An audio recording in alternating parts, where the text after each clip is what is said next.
Variable declaration. You'll need to declare variables to hold data needed for your program. To declare a variable, specify one of the available data types, then a name of your choice. For example, say that you're keeping track of your checks. You need to record the check number and the amount. You would declare a variable for holding the check number. Check number is a whole number, so I would say int check number, semicolon. Then I would have double amount. So I'm declaring two different variables, one for check number and one for the amount. Now, a variable is a named storage location. So what does that mean? If I say int x, what happens behind the scene is that a space large enough to hold an integer is created. And then I'm naming that storage location x. So an integer has 4 bytes. So 4 bytes are allocated for a variable named x. You can declare more than one variable in one statement. In this instance, I say int num1, comma num2. I'm declaring num1 and num2. And space allocated for each is space is allocated for each. When you're storing data in variables, now that you have your variables declared, you can store data just by using the equal sign. Initialization means that you're storing data when you declare the variable. So, for instance, I'm declaring an integer named x, and I'm storing a 7 in it, x equals 7. Or I'm declaring a variable named y, and I'm going to store a 7.0 f in it. Now, for floating points, you've got to remember that you got to specify if it's a floating point by putting the letter f behind the literal. Now, after you have declared your variable, you can assign a value after it's been declared. X equals 7, so I'm storing 7 in x.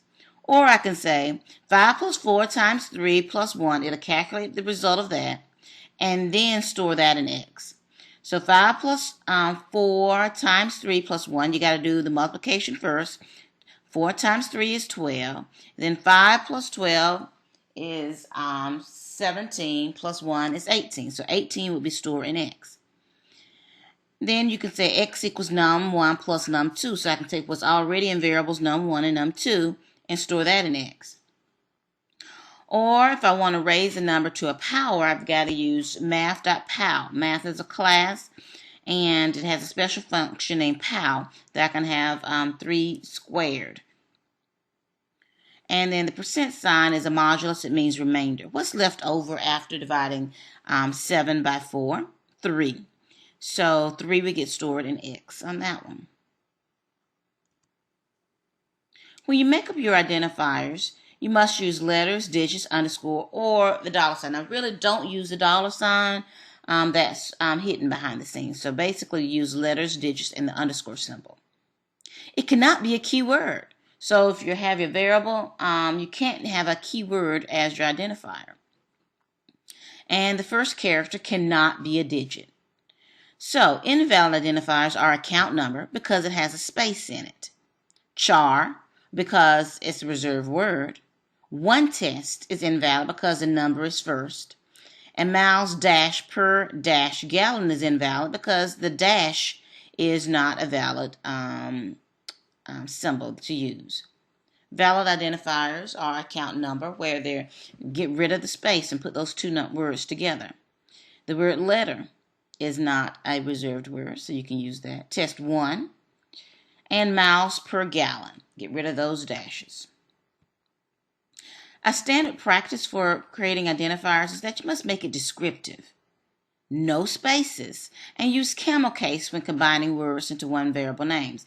That means capitalize the second and subsequent words when you're combining them. Num words, the W is capitalized. Check number, the N is capitalized. You can declare variable names with a lowercase.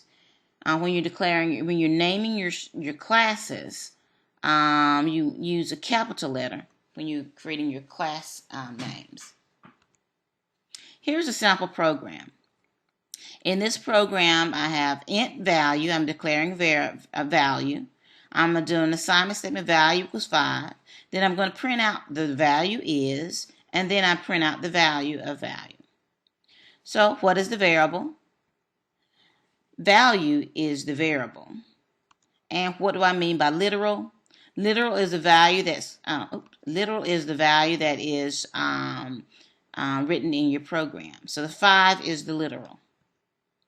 So for memory, let's see what happens. When I say int value, it goes and allocates a space large enough to hold an int, and I'm naming it value. Then value equals 5. I'm storing the 5 in value. Then print the value is, and because it's a print, it's going to stay on that same line.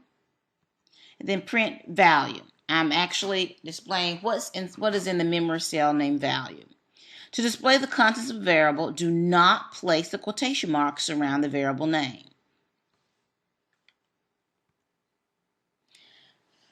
Okay, let's look at the concatenation operator. Sometimes a string is too large to display on one line. You can break it up into separate strings and still use the same print statement.